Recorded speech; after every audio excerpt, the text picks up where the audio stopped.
नमस्कार, मैं राजेश श्री अरविंदो सोसाइटी की तरफ से आपका स्वागत करता हूं। हम आपको शिक्षा में शून्य निवेश नवाचार कार्यक्रम ZIA द्वारा संकलित रोचक नवाचार के बारे में बताएंगे। हम इनोवेटिव पाठशाला के अंतर्गत UP2 बोर्ड की कक्षा 5 की गणित विषय की पुस्तक के पाठ 19 समय सारणी में गृह कार्य परिवेश में व्यवहारिक शिक्षा का क्रियान्वयन इस वीडियो में हम देखेंगे। सर्वप्रथम मैं आपको प्रस्तुत पाठ समय सारणी के सारांश के बारे में बताना चाहता हूँ। प्रस्तुत पाठ में बताया गया है कि किस तरीके से बस और रेलवे की समय सारणी बनाई जाती है और किस तरीके से उसका क्रियान्वयन होता है। ये जानकारी प्रस्तुत पाठ में बताई गई है। आइए हम बात करते हैं नवाचार की नवीनता के बारे में। अगर हम गृह कार्य नवाचार की नवीनता के बारे में बात करें तो जो पाठ पढ़ाया जाता है उसके अधिगम स्तर को बढ़ाने के लिए जो आसपास के परिवेश को ध्यान में रखते हुए उसे जोड़ते हुए छात्रों को गृह कार्य दिया जाता है, जिससे कि वे अपनी वर्तमान परिवेश में वर्तमान जो परिस्थितियां हैं उसमें अपनी समझ को और शिक्षा को बेहतर कर सकें। आइए हम बात करते हैं नवाचार के क्रियान्वयन के बारे में। प्रस्तुत पाठ में जब ये नवाचार क्रियान्वित किया जाता है तो जब इससे संबंधित आसपास से संबंधित जानकारियों को के लिए जब गृह कार्य दिया जाता है तो छात्र अवलोकन चर्चा करते हैं अपने अभिभावकों से और उसके बाद प्रस्तुत पाठ में समय सारणी में 12 घंटे और 24 घंटे की जो घड़ी की जानकारी है वह उसको दोहरा सकते हैं। आइए हम बात करते हैं नवाचार के क्रियान्वयन की अवधि के बारे में। तो यह अवधि मात्र 30 मिनट की होती है।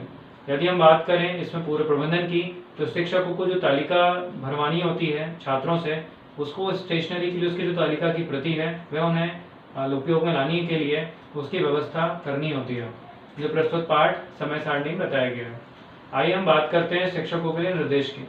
शिक्षकों को छात्रों को निर्देश देना होता है कि जो तालिका भरने को दी जा रही है इसे घर जाकर वे अपनी तालिका को इसमें भरेंगे। इसमें जो घर के बड़े हैं, अभिभावक हैं, उनसे जानकारी प्राप्त करके और उसको तालिका में भरना होता है।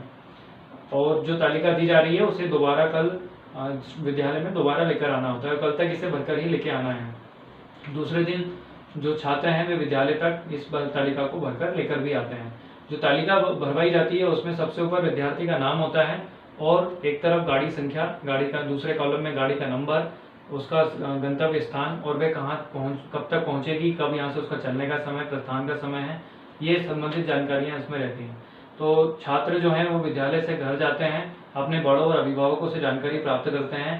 तो गाड़ी जो है जो कि जरूरी यात्रा करने का जो समय रहता है वो अभिभावकों को आसानी से याद रहता है, क्योंकि उन्हें कई कामों के लिए बाहर आना जाना उनका लगा रहता है। तो उन्हें पता रहता है कि कौन सी गाड़ी है, किस समय पर चलती है और क्या उनका जाने का स्थान, कब उनका प्रस्थान का समय है। तो इस वजह से उनको सारी जानकारियां पहले से ही होती हैं। केवल उन जानकारियों को जो 12 घंटे और 24 घंटे की घड़ी है उससे संबंधित जानकारी से जोड़कर और तालिका में छात्रों से भरवाना होता है। तो चूंकि ये नवाचार गृह कार्य से संबंधित है तो इसमें अभिभावकों के लिए भी निर्देश है। अभिभावकों को जो सारी जानकारियां हैं वे अपनी निगरानी में छात्रों को भरने के लिए कहना होता है और उसे जांचना भी होता है। इसके बाद जो सारी जानकारियां हैं उसे छात्र लेकर विद्यालय तक आते हैं और विद्यालय में जो वर्णित जानकारी है उसे दोहराते हैं, उसे पढ़ते हैं और अगर स्पष्ट जानकारी और अच्छी जानकारी है इससे संबंधित तो चार्ट भी तैयार करते हैं और उसे विद्यालय कक्षा में लगाते हैं। तो इस प्रकार से शिक्षक सभी छात्रों को बता सकते हैं कि प्रस्तुत पाठ में समय सारणी में हमने समय में 12 घंटे की घड़ी और 24 घंटे की घड़ी की जानकारी को समझा। आइए हम बात करते हैं नवाचार के क्रियान्वयन से प्राप्त होने वाले प्रतिफल के बारे में। प्रस्तुत पाठ में जब नवाचार क्रियान्वित किया जाता है तो इसमें लंबाई, भार, पैसा, आयतन, इससे संबंधित जानकारियों को छात्र समझ पाते हैं। जो समय सारणी के बारे में बताया गया है तो वे जो उनका स्थानीय जो उनकी भौगोलिकता है उसके बारे में समझ पाते हैं और यात्रा करने के समय के बारे में समझ पाते हैं। 12 घंटे 24 घंटे की घड़ी के बारे में समझ पाते हैं। इसी के साथ साथ उन्हें कहीं जाना है तो बस और ट्रेन के समय की सारणी के बारे में भी जानकारी उनको प्राप्त रहती है।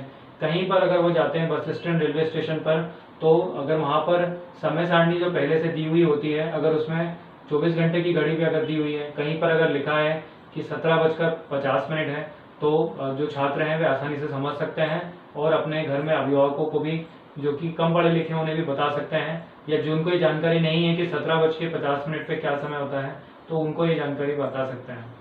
आइए हम बात करते हैं विशेष आवश्यकता वाले छात्रों की। विशेष आवश्यकता वाले छात्र भी इस नवाचार के माध्यम से जुड़ सकते हैं। समावेशी शिक्षा में उन्हें भी बहु इंद्रियों के माध्यम से सम्मिलित किया जा सकता है। बहु इंद्रियों से वह समझ पाते हैं और उसी हिसाब से अपना गृह कार्य भी वह भी पूरा कर पाते हैं।